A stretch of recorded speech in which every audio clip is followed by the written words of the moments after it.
In the years leading up to the Second World War, the world of science was in quiet upheaval. Laboratories across Europe buzzed with discoveries that, at first glance, seemed far removed from the realm of politics and war.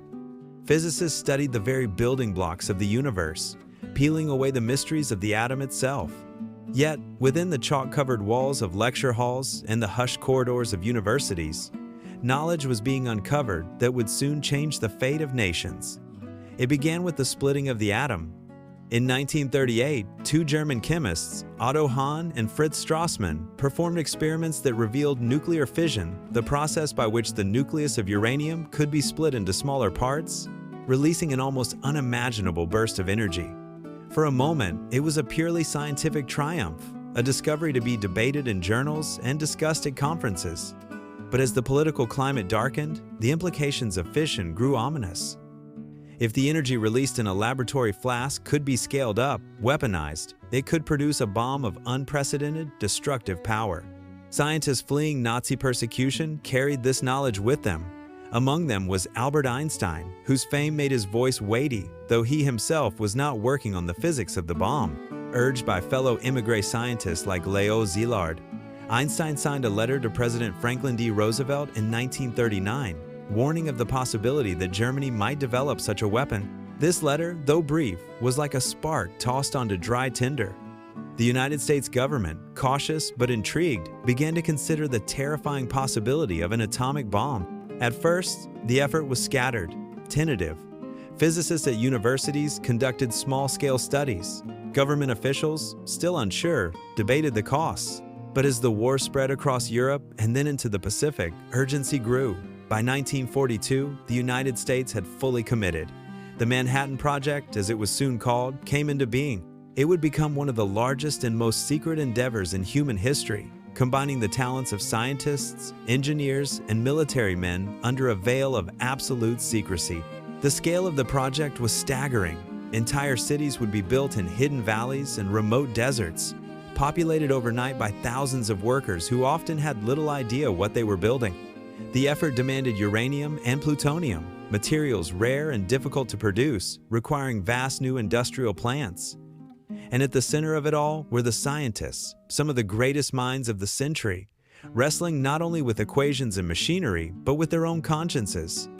J. Robert Oppenheimer, a brilliant theoretical physicist from California, was chosen to lead the scientific direction of the project. Thin, intense, and with an almost poetic sensibility, Oppenheimer became both the intellectual core and the spiritual conscience of the Manhattan Project. He gathered around him a constellation of talent: Enrico Fermi, the Italian physicist who had fled fascism and already built the world's first nuclear reactor in Chicago; Niels Bohr, the Danish genius whose insights into quantum mechanics had transformed physics; and many others, Americans, Europeans, refugees, all drawn into the orbit of this secret undertaking. They were joined by General Leslie Groves, the military head of the project. Groves was a man of imposing presence, pragmatic and forceful, a builder of massive projects like the Pentagon. He and Oppenheimer were in many ways opposites. Groves, blunt and focused on logistics and security; Oppenheimer, cerebral and sometimes enigmatic. Yet together they formed a partnership that drove the project forward. The scientists were sent to a remote mesa in New Mexico where a new community would rise: Los Alamos. Here, behind barbed wire and guarded gates, families lived in small houses, while their spouses and children went about daily routines, often knowing little of the work being done in the laboratories. In the evenings, the lights of the compound glowed faintly against the desert as some of the most brilliant people of the age scribbled on blackboards, argued over probabilities, and calculated the unthinkable. Meanwhile, other secret cities sprang up. In Oak Ridge, Tennessee, an entire town was constructed in the shadow of the Smoky Mountains. Tens of thousands of workers came, many of them young women, recruited from across the South and Midwest. They lived in rows of hastily built houses, shopped at commissaries, and danced in community halls. Their jobs were repetitive, turning knobs, monitoring dials, recording numbers, yet each tiny action fed into the massive process of enriching uranium. Most of them did not know the purpose of their work. They were told only that it was vital for the war. Security posters reminded them daily: what you see here, what you do here, what you hear here, let it stay here. Far to the west, in Hanford, Washington, vast reactors were built along the Columbia River to produce plutonium. The scale was immense. Gigantic concrete structures rose out of the sagebrush, staffed by thousands of workers, operating day and night. Inside, the first large-scale nuclear reactors in the world quietly converted uranium into plutonium, a new and deadly element. The landscape itself was transformed. Farmland and small communities were cleared away, replaced by a vast, humming industrial complex. Trains brought in supplies, buses carried workers. The air was thick with the dust of constant construction. In all these places, life had a strange duality. On the surface, there were ordinary rhythms, children going to school, dances on weekends, neighbors gathering for barbecues. Yet beneath it all was secrecy and tension. Letters were censored, conversations monitored. Workers were warned never to ask questions. Rumors spread, but no one knew the full truth. Some thought they were working on radar, others on a new kind of chemical weapon. Few imagined that their combined labor was feeding into the creation of a bomb unlike anything the world had ever seen. Within the laboratories at Los Alamos, the scientists wrestled with immense challenges. The physics of the bomb was uncertain. Could a chain reaction be sustained? Would the bomb detonate properly, or would it fizzle into failure? More disturbing still was a theoretical question. Could the explosion ignite the very atmosphere, consuming the world in fire? The probability was deemed low, but the fact that it could be asked at all weighed heavily on the minds of those involved. Oppenheimer, walking the windswept mesa, often seemed haunted by these questions. To some colleagues, he quoted poetry. To others, he spoke of the moral burden they carried. Yet he pressed forward, driven by a conviction that the weapon must be built before the enemy could achieve it. For in those years, there was genuine fear that Nazi Germany, with its formidable scientists and resources, might be racing toward the same goal. Though the war in Europe would end before Germany could produce such a bomb, this fear propelled the Manhattan Project through its most difficult days. By 1944, progress accelerated. The facilities at Oak Ridge and Hanford were producing the materials needed: uranium-235 and plutonium-239. At Los Alamos, designs for two types of bombs took shape. One, using uranium, was relatively straightforward, a gun-type design that fired one piece of uranium into another to create a critical mass. The other, using plutonium, was far more complex. It required a spherical implosion, with carefully timed explosives surrounding the plutonium core, compressing it to the point of fission. This implosion method demanded new technology, new theories, and endless testing. The work consumed those involved. Days and nights blurred together. Calculations filled chalkboards. Experiments filled laboratories. Mistakes were costly and sometimes fatal. Accidents with radiation exposure sickened workers. Laboratory mishaps caused injuries. Yet the project pressed forward, relentless, as the war in the Pacific raged on and casualties mounted. By the summer of 1945, after years of secrecy, toil, and extraordinary expenditure, the pieces were nearly ready. Uranium and plutonium had been produced in sufficient quantity. The designs had been refined. The scientists and the military now faced the ultimate test. Would their terrible creation work? On a remote stretch of desert in New Mexico, preparations began for the first test. The chosen site was called Jornada del Muerto, the Journey of the Dead Man, a barren landscape of sand and scrub under a vast, unyielding sky. It seemed an appropriate place to unleash something the world had never seen before. The test was given a code name, Trinity. Oppenheimer, with his love of literature, is said to have chosen it, inspired by a line from John Donne's poetry. In the weeks leading up to the test, Los Alamos was alive with feverish activity. Technicians assembled the plutonium bomb, carefully installing detonators, timers, and miles of wiring. Scientists checked and rechecked calculations.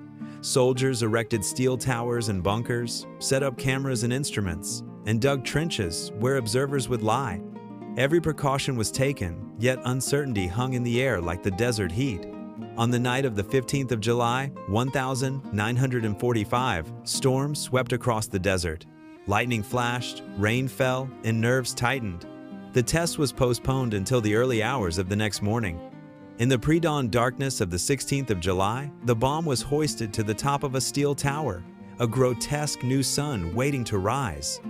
Observers gathered miles away, peering through darkened lenses or welding goggles, bracing themselves for what might come. At precisely 5:29 a.m., the desert was torn apart. A blinding flash lit the horizon, brighter than any dawn. For an instant, it was as if the world itself had ignited. The fireball swelled, roiling upward, turning the desert sand to glass. A thunderous shockwave rolled across the plain, flattening bushes, rattling bones. The mushroom cloud rose and rose, climbing into the stratosphere, its colors shifting from orange to purple to gray. Silence fell among the witnesses. Some cheered, some were awestruck, some were terrified. Oppenheimer later recalled a verse from the Bhagavad Gita, "Now I am become death, the destroyer of worlds, for him and for many others." The moment was not only a triumph of science, but a glimpse into something catastrophic, something beyond human measure. News of the success spread quickly through the project. At Oak Ridge and Hanford, workers who had long labored in ignorance began to suspect the purpose of their toil. But outside the secret world of the Manhattan Project, few knew what had happened in the desert. That would change within weeks. By the summer of 1945, Germany had surrendered. The war in Europe was over, but in the Pacific, the conflict raged on. Japan, though battered and blockaded, fought fiercely, with no sign of surrender. American military planners anticipated a bloody invasion of the Japanese home islands, an operation that might cost hundreds of thousands of lives. Against this backdrop, the atomic bomb was seen not as an experiment, but as a weapon ready for use. In early August, the decision was made. 2 bombs had been prepared, one uranium-based, codenamed Little Boy, the other plutonium-based, Fat Man. On the 6th of August, 1945, a B-29 bomber named Enola Gay took off from the island of Tinian carrying Little Boy. Its target, the city of Hiroshima. At 8:15 a.m., the bomb fell. In less than a minute, Hiroshima was transformed. A brilliant flash, then a roar. The city erupted in fire and shock. Buildings disintegrated, bridges collapsed, people vanished in an instant. A mushroom cloud climbed into the sky, casting a shadow of death across the land. Tens of thousands were killed instantly. Tens of thousands more would die in the days and weeks that followed, from burns, injuries, and radiation. Survivors, the Hibakusha, carried scars that would never fade. 3 days later, on the 9th of August, a second mission took flight. The target was initially Kokura, but clouds obscured the city. The bomber turned toward Nagasaki. At 11:02 a.m., Fat Man was dropped. The implosion device detonated with devastating force, leveling valleys, igniting fires, and killing tens of thousands. Nagasaki's destruction, though slightly less complete than Hiroshima's due to the terrain, was nonetheless horrific. Within days, Japan signaled surrender. On the 15th of August, Emperor Hirohito spoke to his people in a radio broadcast, citing a new and most cruel bomb as a reason for ending the war. The Second World War was over, yet even in victory, unease settled in. Humanity had entered a new era, the atomic age. For the scientists of the Manhattan Project, emotions were complex. Some felt relief, believing the bomb had ended the war and saved lives that would have been lost in a conventional invasion. Others felt horror, questioning the morality of unleashing such destruction. In the days after Hiroshima, petitions circulated among scientists, urging that atomic weapons never be used again. But the genie was out of the bottle. Oppenheimer, once the driving force, was deeply shaken. When he met President Truman in the months following the bombings, he confessed that he felt he had blood on his hands. Truman, angered by the remark, dismissed him as naive. The divide between scientists and statesmen had already begun to widen. The legacy of the Manhattan Project rippled outward. The immediate devastation of Hiroshima and Nagasaki was only the beginning. Radiation sickness claimed lives long after the blasts. Survivors bore psychological scars as entire communities were rebuilt from ashes. The Japanese cities became symbols of both human resilience and human folly. Meanwhile, the United States, having revealed the power of the atom, found itself in a new geopolitical reality. Other nations, most urgently the Soviet Union, raced to build their own bombs. The Cold War was born, shadowed by the specter of nuclear annihilation.